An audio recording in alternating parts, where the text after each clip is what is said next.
Hello, my name is Grace Edwards, and today I'm going to be talking about probing mutual inhibition between attention regions using attention isolation. Let's begin with an example.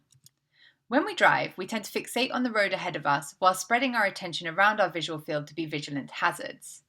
This means that whilst we maintain fixation, everything to the right of fixation is being processed by left lateralized attention processing regions, and everything to the left of fixation is being processed by right lateralized attention processing regions. Left and right lateralized attention processing regions interact via interhemispheric mutual inhibition. This means that when you attend to one visual field, the contralateral hemisphere is active and is actively inhibiting the other hemisphere. So our question is, if one hemisphere is activated, is the other hemisphere automatically inhibited? Our manipulation was to isolate attention in one visual field to activate lateralized attention processing in one hemisphere. And our hypothesis was that this could automatically inhibit attention processing in the other hemisphere and subsequently decrease attention in the other visual field. Alternatively, without competition for attention between the visual fields, there may be no inhibition and no decrease in attention in the other visual field. So how do we manipulate where attention is in our visual space? We use multiple object tracking. In multiple object tracking, the subjects fixate centrally whilst we present objects either side of fixation. Two objects flash on either side of fixation to indicate that these are the objects that should be tracked for the duration of the trial. The objects then move in amongst their distractors within their visual field. And then one object is highlighted in red, and the subjects have to say whether that object was a target or a distractor.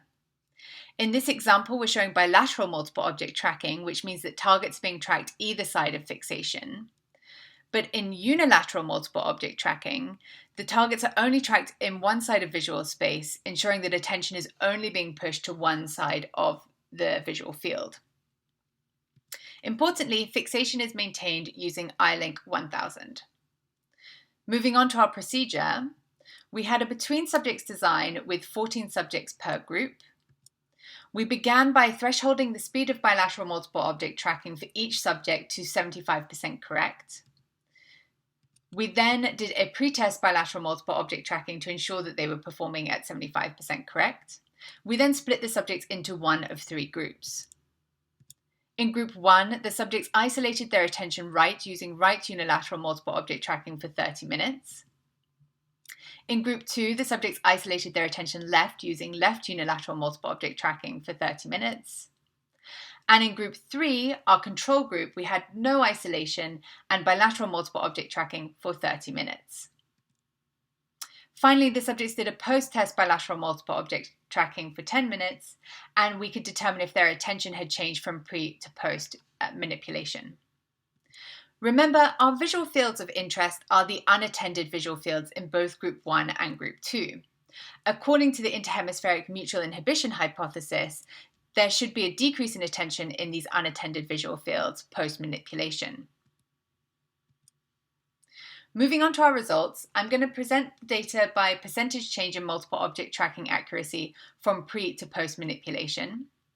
I'm going to split the data by left and right visual field so we can determine if there's been any change in the unattended visual field for each group. And I'm going to start by presenting the isolate right group data.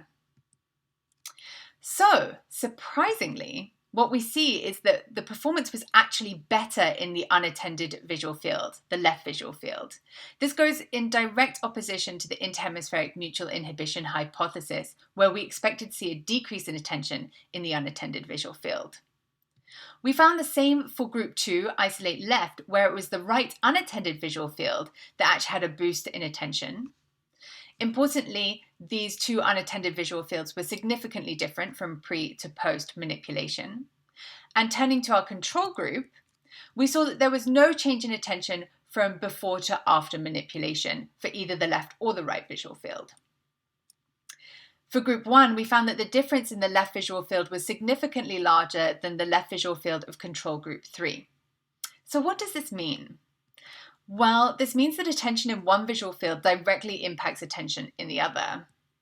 In contrast to the interhemispheric mutual inhibition hypothesis, activation of lateralized attention processing in one hemisphere does not automatically inhibit lateralized attention processing in the other hemisphere. In fact, it seems that without direct interhemispheric competition, inhibition may be muted, and this may result in the rebound found in the unattended visual field. Learning of this rebound following attention isolation could be critical in the rehabilitation of patients with right unilateral lesions and left visual field specific deficits in attention. Thank you very much.